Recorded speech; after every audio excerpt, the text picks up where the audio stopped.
Now, in case those stories did not put a smile on your face, we're going to finish the show with a story just to lift you up a little. For much of 2020, we have been living through a global pandemic.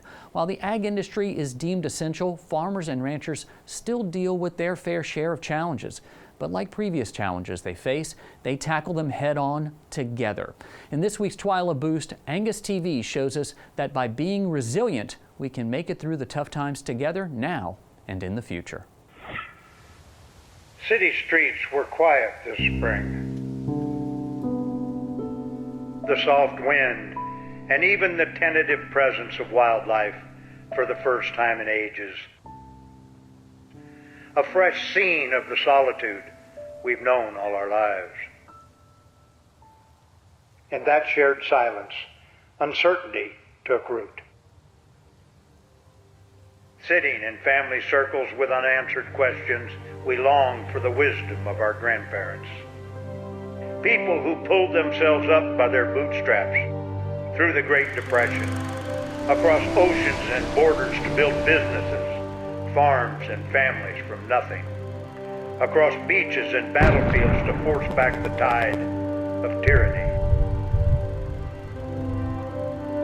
Perhaps more than ever, the world bends its ear to the wind, listening for their voices, a faint sound for many.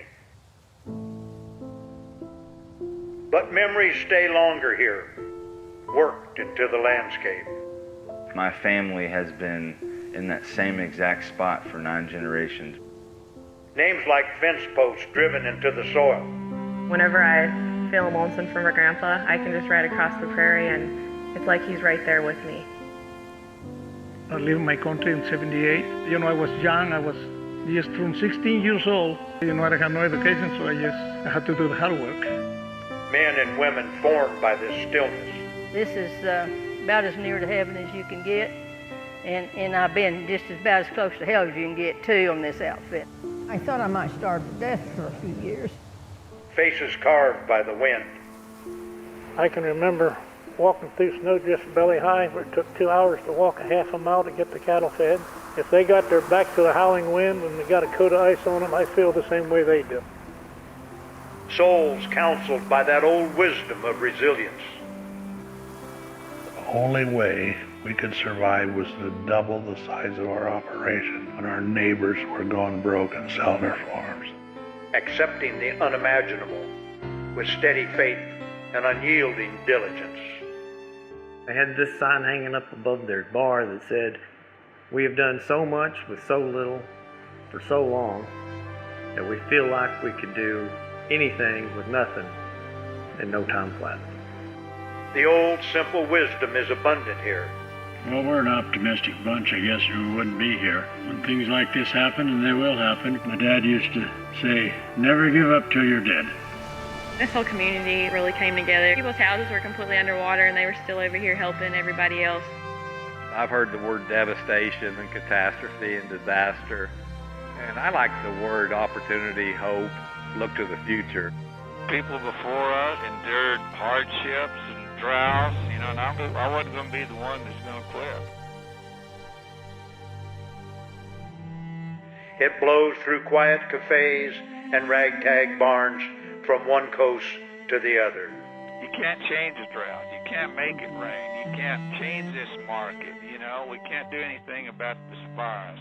It just take care of ourselves, take care of our people. That's all we've ever done. May it rush through all our small towns and pastures, sent like letters from knotted fingers scrolling cursive only her grandchildren can read. It's just been a good pause, I think, for everybody to stop and take a look at what matters. Letters pinned to every post of weathered wood and every family table. I've probably said more prayers in the last 60 days than I have the 6 years prior to that. And may so many in chaos be comforted and guided by the speech and gaze of the one who seasoned every storm with face to the wind. All to sit by the fire with grandchildren and tell them when the wind howls, be all right. Storm's gonna pass. Day's gonna break. Hang tight. Then pulls on his boots and gets back to work. We'll come out on the other side.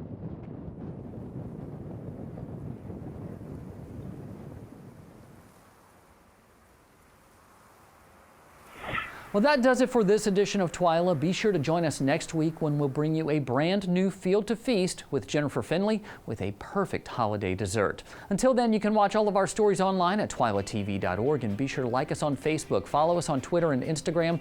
You can find all of these stories and more on our YouTube channel, so be sure to subscribe and turn on those notifications. That way you know when we put something new out there.